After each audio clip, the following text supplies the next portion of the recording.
right, so who I am doesn't matter. Look me up on LinkedIn. This is a great message. Let's go. All right, so I've seen a trend in my leadership dealings. I've seen a trend nowadays. And what I've seen is leaders who are disconnected from their teams. They live in their freaking offices. They live on email. They live on their phones. They're disconnected. So we have this divide that's developing between leaders and their teams. I don't think that's the way it was intended. Now, you know, in defense of the leaders, they have a lot of plate spinning. The speed of information, the speed of communication is heightened. So they have to keep the board members happy, the shareholders, they have to keep everybody happy, they have to respond to emails, they have to keep up with stuff. It's impossible.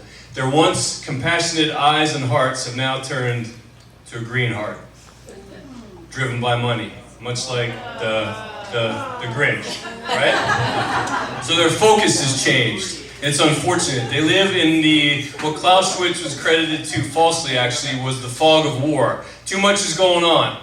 Too much is going on. They can't keep up with it all. So what do?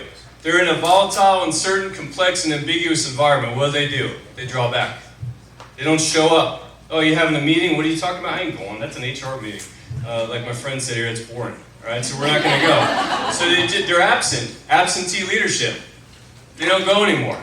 And if they do go, they're on their phones. They look up from their laptop every once in a while just to make sure that everybody's participating and paying attention to everything that's being said, even though they're not. And then they look back down and finish that email. They're disconnected. Leadership has become an idea, not a reality. It's the proverbial ivory tower. It's great, look at it, oh my God, but you can't touch it, talk to it, visit it, see it. It's not real. It's an idea. Leadership's an idea. Dave Ramsey, financial guru, right, talks about the friction of money. One of the things he says is if you want to get out of debt, start using real cash. Because when you spend it, it freaking hurts, right? You swipe it, it doesn't hurt. Use your phone, hurts even less. So you got leaders that aren't connected to the front lines. So guess what? When they make decisions that impact the company, they don't feel it. They're disconnected. There's no friction anymore. They become very robotic. Dead or alive, you'll follow my lead. See what I did there? So they become very robotic in their processes. They're driven by spreadsheets and PowerPoint and documents and things like that. And because of that, they've over-empowered their support departments. HR has become the Gestapo.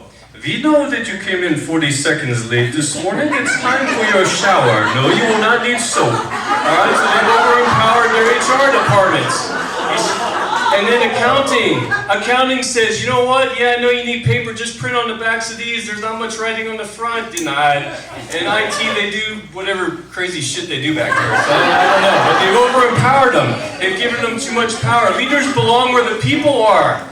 They belong there, on the front lines. They need to keep touch with the people. They need to get a pulse, not disconnected. They need to be among the ranks, not viewing them from afar. So what can you do? Call them on their bullshit, man. Don't let them sit there and write another email. Hey, we have a company picket, boss. Why don't you close the laptop and come on out and join us and maybe flip some burgers and serve some people right there with them, up front personal. That's why this show is so popular, because everybody wants it. They're like, oh my God, the boss is down here scrubbing toilets? I can't believe it. Well, you know what? Every once in a while, when you have to fire somebody, why don't you have them do it? Why don't you have the president do it? You want to make cuts? You want to balance the books by firing people? You let them go. You look Bob Cratch in the eye and say, well, there won't be a freaking Christmas dinner.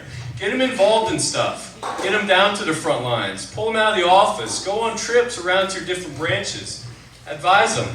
Hey, next time I see you on your phone during a meeting, I'm going to give you a really dirty look. And you better respond to it. All right? Have that conversation up front. Don't let them get away with what they're getting away with. Give them perspective. When I was a cadet at West Point, I went out into the Army to shadow a lieutenant because that was going to be my future job. And I had a soldier pull me aside. And he said, I want to give you a piece of advice. I said, yes, specialist, what is it?